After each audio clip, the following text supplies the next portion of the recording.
Merhaba, öğrenmeye, keşfetmeye ve dünyanın o görünmeyen katmanlarını anlamaya aç olan sana sesleniyoruz. Hoş geldin. Hoş geldin. Bugün seninle birlikte son derece zengin, köklü ama bir o kadar da göz ardı edilmiş, belki de tozlu raflarda unutulmaya yüz tutmuş bir kültürel hazineye doğru çok derin bir incelemeye başlıyoruz. Evet, kesinlikle heyecan verici bir yolculuk olacak bu. Hazırsan arkana yaslan. Çünkü bugün sadece kelimelerin değil, o kelimelerin ardındaki ağır sessizliklerin ve şifrelenmiş isyanların peşine düşeceğiz. Bugünkü sohbetimizin, bu analizimizin temelini çok çarpıcı ve kapsamlı bir kaynak oluşturuyor aslında. DİSA yayınlarından çıkan rapor, değil mi? Aynen öyle. Diyarbakır Siyasal ve Sosyal Araştırmalar Enstitüsü'nün yayınladığı, Feridun Birgül'ün kaleme aldığı Bakur'un Sesi, Sözlü Çocuk Edebiyatı'yla Okul Öncesi Eğitime Doğru adlı devasa saha araştırması raporu. Bu çok kıymetli bir kaynak. Kesinlikle. Bu rapor sadece masa başında yazılmamış. Serhat, Behtinan, Botan ve Dersim gibi bölgelerde karış karış gezilerek, insanlarla doğrudan yüz yüze konuşularak elde edilmiş birinci elden verilere dayanıyor. O saydığın bölgeler yani Serhat, Botan, Behtinan, Dersim, buralar sadece haritadaki coğrafi sınırlar değil. Asla değil. Her biri kendine has destanları, ninnileri ve inanılmaz bir kültürel hafızası olan çok spesifik alanlar. Pekala, hadi bunu biraz açalım. Biz bu incelemede sadece bir varmış, bir yokmuş diye başlayan o sevimli çocuk masallarını konuşmayacağız. Veya bebeği uyutmak için söylenen masum ninnileri de konuşmayacağız. Aynen öyle. Misyonumuz çok daha derin. Bir halkın sosyolojik hafızasının, nesilden nesile aktarılan psikolojik travmalarının ve kültürel varoluş mücadelesinin o küçücük tekerlemeler üzerinden nasıl okunduğunu keşfedeceğiz. Yani o çok katmanlı akademik analiz yöntemini bu sefer masallara uygulayacağız diyebiliriz. Masal deyip geçtiğimiz o metinlerin aslında nasıl birer toplumsal bellek kaydı olduğunu hep birlikte göreceğiz. Tam da bu yüzden dinlerken senden ricam bu masalların veya ninnilerin ardındaki o büyük neden sorusuna odaklanmam. Neden tam olarak bu kelimeler seçilmiş mesela? Evet, neden nesiller boyunca ısrarla bu hikaye anlatılmış? Çünkü sözlü edebiyat, yazılı tarihi olmayan veya tarihi çeşitli politikalarla silinmeye çalışılan toplumlar için sadece estetik bir sanat dalı değildir. Aynı zamanda çok güçlü bir hayatta kalma mekanizmasıdır. Çok doğru. Bugün bu mekanizmanın dişlilerine, o dişlileri döndüren acılara ve örtülü direnişe yakından bakacağız. O zaman araştırmacıların sahaya indiği o ilk anlara gidelim. Çünkü raporun giriş kısmı adeta bir roman gibi başlıyor. Saha çalışmasının zorluklarını okumak gerçekten çarpıcıydı. O kısım araştırmanın psikolojik ve sosyolojik zeminini veriyor aslında. Araştırmacılar masal derlemek, şarkı dinlemek için köylere, yaylalara gidiyorlar. Ama karşılaştıkları şey devasa bir sessizlik ve güvensizlik duvarı oluyor. Kapılar yüzlerine kapanıyor, hatta bazı yerlerde sivil polis ya da istihbaratçı sanılıyorlar. İnsanların yüzündeki o mesafeli duruşun arkasında, hani o an hemen hissedilen çok ağır bir geçmiş var. Bu durum bize bireysel acıların nasıl yapısal ve kolektif bir travmaya dönüştüğünü bütün çıplaklığıyla gösteriyor aslında. İşin içine biraz psikolojik analiz kattığımızda çok net bir yabancılaşma ve savunma mekanizması görüyoruz. Yani o sessizliğin arkasında 90'lı yılların o ağır politik atmosferi var. Aynen, boşaltılan köyler, faili meçhul kayıplar. Araştırmacılar köylere sivil araçlarla gittiklerinde o dönemin sivil araçlı özel timlerini hatırlatıyorlar insanlara ister istemez. Travma o kadar taze ki. O kadar içselleştirilmiş ki köylüler refleks olarak içlerine kapanıyor. Konuşmak, şarkı söylemek tehlikeli bir eylem olarak kodlanmış zihinlerinde. Ama rapordaki en sarsıcı bulgu bence yeminli kadınlar meselesi. Dengbeş kadınlar, eskiden köyün en güzel şarkı söyleyen, masal anlatan, düğünlerin ve ağıtların aranan isimleri bu kadınlar. Sonra bir kırılma anı yaşanıyor. Eşlerini, çocuklarını ya da kardeşlerini o çatışmalı ortamda kaybediyorlar. Ve o gün karalar bağlayıp bir daha şarkı söylememeye, masal anlatmamaya, folklor hakkında tek kelime dahi etmemeye yemin ediyorlar. İnanılmaz bir durum. O inanılmaz zengin sözlü kültür, o kadının tuttuğu yasta kilitlenip kalıyor resmen. Bu bana şunu düşündürttü. Bazen bir kültürdeki en büyük çığlık, atılan bir slogan değil, aniden kesilen bir sestir. O bağlantı harika oldu bak. Yaz süreci o doğal yollarla tamamlanamayınca kültürel aktarım da bıçak gibi kesiliyor. Rapor bu noktada sadece sahada gözlemlenen bu travmatik kesintiyi resmeden bir ayna görevi görüyor. Kesinlikle. Sözlü kültürün sadece geçmişi anlatan nostaljik bir unsur olmadığını, bugünün o yakıcı politik gerçekliğiyle nasıl iç içe geçtiğini gösteren inanılmaz anlar yakalamışlar sahadayken. Raporun o kısımlarını okumak gerçekten çok zordu. Yani sadece teorik bir acıdan bahsetmiyoruz. Orada o an yaşanan yüzleşmeler var. Mesela Uludere'deki o olay. Evet, araştırmacılar Şırnak Uludere'de bir ailenin evine misafir oluyorlar. Yolda arabada Zilan adlı bir şarkı çalıyor. O an arkada oturan annenin aniden hıçkırıklara boğulduğunu fark ediyorlar. Çünkü çok taze bir yara var ortada. Kadının 18 yaşındaki kızı sadece 20 gün önce dağa çıkmış.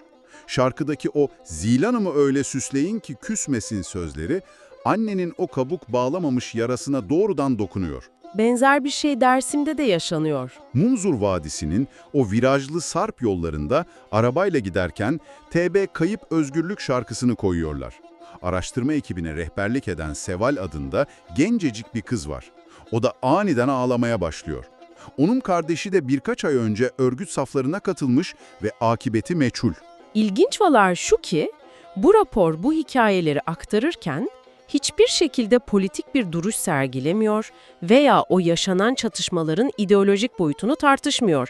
Tarafsız bir rapor. Zaten kitabın gücü de oradan geliyor biraz. Sadece bir araştırmacı titizliğiyle o coğrafyanın sosyolojik hafızasının sıradan bir günde, sıradan bir araba yolculuğunda çalan bir kasetle nasıl tetiklendiğini belgeliyor. Müzik ve sözlü kültür o anın sert gerçekliğiyle birleştiğinde artık bir sanat eseri olmaktan çıkmıyor.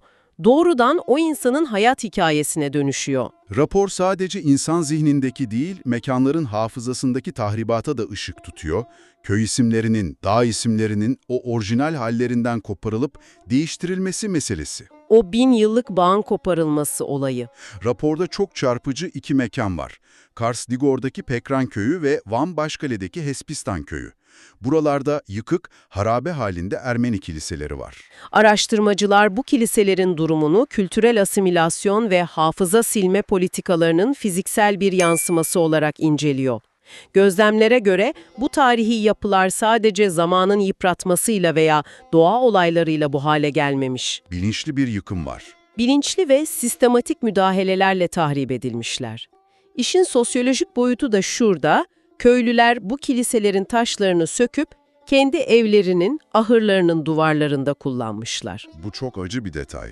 Rapor, devletin uyguladığı bu politikaların sıradan toplumda nasıl bir duyarsızlaşma ve ötekinin tarihini kendi elleriyle yok etme refleksi yarattığını çok net bir vaka olarak önümüze koyuyor. Yani bir mekanın hafızası silinirken, toplumun o mekana duyduğu saygı ve koruma içgüdüsü de yok ediliyor. Modern insanın bir tür yabancılaşması diyebiliriz buna. Fiziksel mekanlar, kiliseler, köy isimleri bir şekilde silinebiliyor, dönüştürülebiliyor ya da taşları sökülebiliyor. Ama müdahale edilmesi çok daha zor olan, polis veya asker gönderemeyeceğiniz, haritalardan silemeyeceğiniz bir alan var. İnsanın zihni ve hayal gücü. Edebiyat var. Ve Kürt masallarında en çok karşımıza çıkan, neredeyse başrolü oynayan bir hayvan var. Tilki. Evet, tilki karakteri. Düşünüyorum da aslan değil, kaplan değil, tilki. Raporda detaylıca anlatılan meşhur ninenin ve tilkinin masalı. Yani Pire U Rovi bunun en güzel örneği. O masal gerçekten bir direniş ve hayatta kalma klasiği. Retorik ve üslup analizi açısından bakarsak muazzam bir metafor sistemi var orada. Dinleyicilerimiz için o zengin zinciri kısaca özetleyelim bence. Tabii, tilki her sabah arsızca gelip ninenin sağdığı sütü gizlice içer. Nine artık dayanamaz, bir gün pusuya yatar ve orakla tilkinin kuyruğunu keser. Kuyruksuz kalıyor tilki. Evet, kuyruksuz kalan tilki, arkadaşlarının kendisiyle dalga geçmesinden, ona kopuk kuyruk demelerinden inanılmaz utanır ve nineden kuyruğunu geri ister. Fakat nine kolay lokma değildir. Sütümü geri ver, kuyruğunu al der. İşler orada karışıyor işte. Sütü almak için tilki koyuna gider. Koyun bana ağaç yaprağı getir der. Tilki ormana koşar, orman ondan orak ister. Demirciye gider, demirci yumurta getir der. Tavuğa gider, tavuk buğday getir der. Tarlaya gider, inekten gübre alması gerekir. İnek saman ister. İnanılmaz uzun ve absürt bir takas zinciri. Düşünsene, en sonunda samanlığa gider, yağmurdan akan damı onarır, samanı alır ve bütün bu zinciri geriye doğru teker teker tamamlayarak kuyruğuna kavuşur. Üstelik nine o kuyruğu öyle sıradan bir şekilde dikmiyor. Renkli iplerle, boncuklarla adeta bir sanat eseri gibi dikiyor. Sonra ne oluyor? Tilki arkadaşlarına dönüyor ve kuyruğumu göle soktum böyle süslü oldu diyerek onları kandırıyor. Diğer tilkiler de kuyruklarını buz tutmuş göle sokuyorlar ve hepsi kuyruğundan oluyor. Bu hikaye sadece çocukları eğlendiren bir macera değil. O tilkinin neden başrolde olduğu sorusuna dönersek, rapor bunu bölgenin sosyopolitik gerçeklikleriyle harika bir şekilde temellendiriyor. Felsefi bir analiz yaparsak, burada bir varoluş ve hayatta kalma teması var. Yani halkın kendi varoluşsal gerçekliğini tilki üzerinden okuması. Kürt halkı tarih boyunca maruz kaldığı kandırmacaları, ardı arkası kesilmeyen ihanetleri ve egemen güçlerin hilelerini masallardaki bu kurnaz ve güvenilmez tilki karakteriyle somutlaştırmış. Tilki sürekli tuzak kuran, verdiği sözü asla tutmayan, güçlüye yaranıp zayıfı ezen ve sadece kendi çıkarını düşünen otorite figürünün kusursuz bir metaforudur. Aslında çocuk bu masalı dinlerken otoritenin yalan söyleyebileceğini, güçlü görünenin aslında ne kadar hilekar olabileceğini öğreniyor. Hayatı hazırlıyor çocuğu bir nevi. Raporda bununla ilgili çok vurucu iki tarihi alıntı var ve bu teoriyle birebir örtüşüyor. Mahabat Kürt Cumhuriyeti'nin lideri Kazi Muhammed, vasiyetinde kendi halkına seslenirken düşman için açıkça hilebaz ve yalancı kelimelerini kullanıyor. Bizi hileyle kandırdılar diyor. Aynı şekilde Dersim olaylarındaki o meşhur söz var. Seyit Rıza'nın idama giderken söylediği söz, "Senin hile ve yalanlarınla baş edemedim, bu bana dert oldu. Ben de sana baş eğmedim, bu da sana dert olsun." Çok güçlü bir cümle. Yani bu halk kendi tarihi acılarını, egemen güçlerin hilelerini akademik tarih kitaplarıyla değil, çocuklarına anlattığı o boncuk kuyruklu tilki fabullarıyla nesilden nesile aktarıyor. Masal bir politik eğitim aracına, bir uyarı mekanizmasına dönüşüyor. Bu aktarım ve kültürel hafıza meselesi raporun ilerleyen bölümlerinde bizi kültürel etkileşim ve asimilasyon sınırlarına götürüyor. Mesela hepimizin Ezop masalı olarak bildiği o meşhur tilkiyle leylek hikayesini düşün. Birbirlerini yemeğe davet edip uygunsuz kaplarda yemek sundukları hikaye. Evet, o hikaye. Rapor, bu masalın aslında yüzyıllardır Diyarbakır, Bismil'de yerel bir Kürt masalı olarak köy odalarında anlatıldığını belgeliyor. Veya bizim Keloğlan olarak tanıdığımız o saf ama zeki Anadolu çocuğunun Kürt sözlü edebiyatında ninenin Keloğlu yani Keloğlu-i Piri olarak çok daha eski ve derin köklere sahip olması. Aynı geçişkenlik müziğin çevresiyle ilgili kısımlarda da var ve rapordaki bulgular bu kaynağı silme operasyonunu adım adım takip etmiş. Orası çok ilginçti gerçekten. Ezgiler birebir aynı fakat sözler, bağlam ve ruh tamamen değiştirilmiş.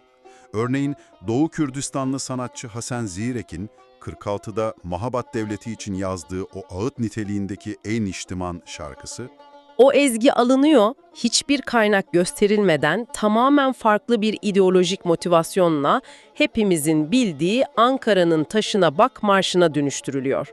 sadece bu da değil, araştırmalar Ermenilerin Vatanıma Gideceğim adlı atının da aynı ezgiye sahip olduğunu gösteriyor. Veya Kürtçe Jotkar yani çiftçi şarkısının yine kaynakları silinerek Beyaz Gül Kırmızı Gül isimli türküye dönüştürülmesi. Rapor burada birilerini yargılamak yerine çok net bir asimilasyon pratiğini önümüze koyuyor.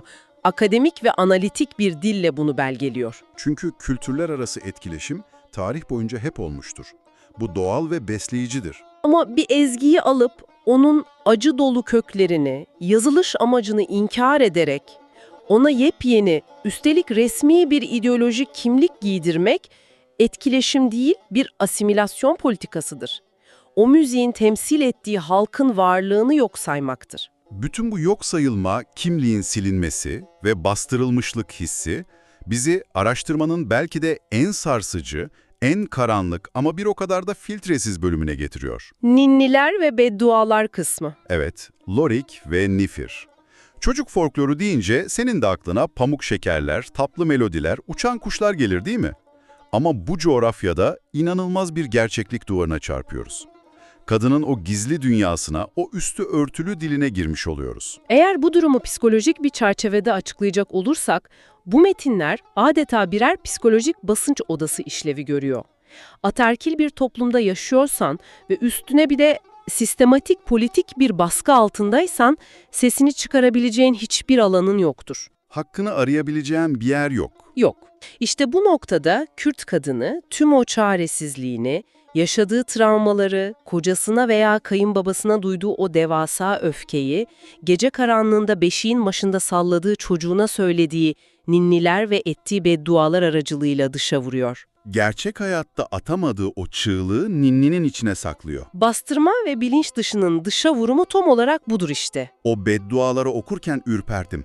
Mesela kadının eşine veya o evdeki otorite figürü olan kayınbabasına yüzüne karşı söyleyemediği o zehirli sözler çocuğun bedeni üzerinden dolaylı bir ifade buluyor. Ne diyordu raporda? Karnından kan akasıca, azgın kurdun ağzına giresice, günün kara günü olsun. Bunlar sıradan kızgınlıklar değil. Doğrudan erkeğe, o ezici otoriteye yöneltilmiş hedefini arayan oklar resmen. Kız çocuklarına edilen beddualarsa işin sosyolojik boyutunu çok daha derinleştiriyor.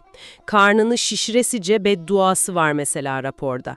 Bu sadece o anlık bir öfke patlaması değil. Bir uyarı aslında. Kesinlikle evlilik dışı hamileliğin o toplumda yaratacağı dehşet verici cezaya, töre cinayetlerine dair annenin kızına şimdiden o daha beşikteyken verdiği sert ve karanlık bir uyarıdır. Toplumun o acımasız kurallarını çocuğun yüzüne çarpmaktır. Veya o meşhur ve bir o kadar ağır beddua. Saçın dökülsün de babanın kollarının arasına düşsün. Evet, saç meselesi inanılmaz sarsıcı. Raporda detaylıca anlatıldığına göre Ezidi ve Kürt kadınlarında saç kesmek hayattaki en büyük yas ve onulmaz acı sembolüdür. Bir kadın saçımı toprağa gömüyorum, güzelliğimi gömüyorum diyerek yas tutuyor. Anne kızına bu bedduayı ederken aslında dünyadaki en büyük felaketi, en onarılmaz yası diliyor ama cümlenin sonuna dikkat et. Babanın kollarının arasına düşsün. Faturayı yine o ataerkil figürü, yani babaya kesiyor. Kızının acısını, babanın da yaşamasını, onun da kahrolmasını istiyor. Bu edebiyat üzerinden yapılmış inanılmaz bir dolaylı isyan gerçekten. Ninnilerde de birebir aynı yansıtma mekanizması işliyor. Binefşa Narin ve Cembeli destanından türeyen o meşhur ninniyi ele alalım. Narin Menekşe, kucağındaki çocuğuna sevdiği ama kavuşamadığı adamın Hakkari Beyi Cembeli'nin adını verir. Beşiği sallarken söylediği o dokunaklı ninni de aslında yanındaki kocasına değil, o ulaşamadığı, elinden alınan aşkına, Cembeli'ye olan bitmeyen hasretini anlatır. Kadın kendi gerçekleştiremediği arzularını çocuğunun zihnine nakşeder. Anne, ninnisiyle kendi yasaklı hayatını yeniden yazar resmen. Peki ya çocuklar? Yani böylesine ağır psikolojik yüklerin, travmaların ve siyasi atmosferin içindeki çocuklar kendi aralarında nasıl bir dünya kuruyorlar? Konuyu biraz hafifletecek olursak, çocukların kendi aralarında ürettikleri o tekerlemeler ve argo kullanımı okurken beni çok güldürdü. Raporda Çocukların Metaforik Dünyası adında şahane bir bölüm var bununla ilgili. Biliyorsun, yetişkinler hep düzgün konuş, ayıp, sus diyerek çocuğu şekillendirmeye çalışır. Ama çocuklar sokakta oyun oynarken söyledikleri tekerlemelerde inadına gaz çıkarmak, dışkı, osuruk gibi kelimeleri kafiyeli bir şekilde peş peşe diziyorlar. Evet, çünkü argo dediğimiz şey çocuklar için aslında güçlü bir metafordur. Çocukların ısrarla bu yasaklı sözcükleri seçmesi tesadüf değil. Yetişkinlerin kurduğu o katı otoriteye karşı minyatür bir anarşizm diyebilir miyiz? Kesinlikle. Ayıp olana avaz avaz bağırarak kendi özgürlük alanlarını yaratırlar, yetişkinlerin kurallarını kelimelerle yıkarlar. Bu çok mantıklı. Aynı zamanda şunu da düşündürüyor. Mesela şu tekerlemeye bak. İki gagalı hüt hüt, ağaca çıktı gaz yaptı, ağaçtan indi osurdu, mahkemeye gitti ses etmedi. Çok iyi ya. Düşünsene, Dışarıda ağacın tepesinde doğada tamamen özgürce gaz çıkaran, sınır tanımayan kuş, mahkemeye yani devletin o soğuk otoritenin önüne çıkınca aniden suspus oluyor, korkuyor. İnanılmaz bir tespit. Çocuk etrafındaki o polis, asker veya mahkeme korkusunu alıp en ilkel, en komik mizahla, gaz çıkarma şakasıyla birleştirip adeta dalgasını geçiyor. Mükemmel bir çocuk zekası. Oradaki bağlantı harika gerçekten ve bunu daha büyük resme bağlarsak bütün bu anlattıklarımız, o hüzünlü ninniler, öfke dolu beddualar, hilekar tilki masalları bizi bu raporun aslında yazılış amacına, meselenin en can alıcı noktasına getiriyor. Okul öncesi eğitim ve ana dil meselesi. Feridun Birgül'ün bu derin saha araştırması, bütün bu kültürel mirasın sadece arşivlerde tozlanacak birer nostalji malzemesi olmadığını bas bas bağırıyor. Kavramsal ilerleyişin son ve en önemli aşaması burası. Bu materyaller canlıdır ve bir çocuğun zihnini inşa eden temel yapı taşlarıdır. Zaten kitabın alt başlığı da okul öncesi eğitime doğru. Peki bu işin eğitim boyutu ne? Raporda TRT 6 kanalı ile ilgili çok çarpıcı bir eleştiri var. Diyor ki, televizyondaki o çizgi filmlerin dili Kürtçe olabilir ama içerik, hikaye örgüsü ve kahramanlar tamamen devletin resmi ideolojisine göre şekillendirilmiş. Tek tip, kültürel olarak sterilize edilmiş karakterler. Evet, bu yayınların çocuğun kendi organik kültürüyle, sokakta oynadığı o hütüt kuşu tekerlemesiyle veya ninesinin soba başında anlattığı kopuk kuyruklu tilkiyle uzaktan yakından alakası yok. Eğitim psikolojisi açısından bakarsak durum çok net. Bir çocuğun kendi ana dilinde ama sadece kelime bazında değil, kendi toplumunun kültürel motifleriyle, o toplumun zekasını, acısını, mizahını yansıtan metaforlarla eğitim görmesi hayati önem taşır. Çocuğun dünyaya bakışını doğrudan etkiliyor bu. Tabii ki. Kimlik inşasını, özgüvenini, bilişsel gelişimini şekillendiriyor.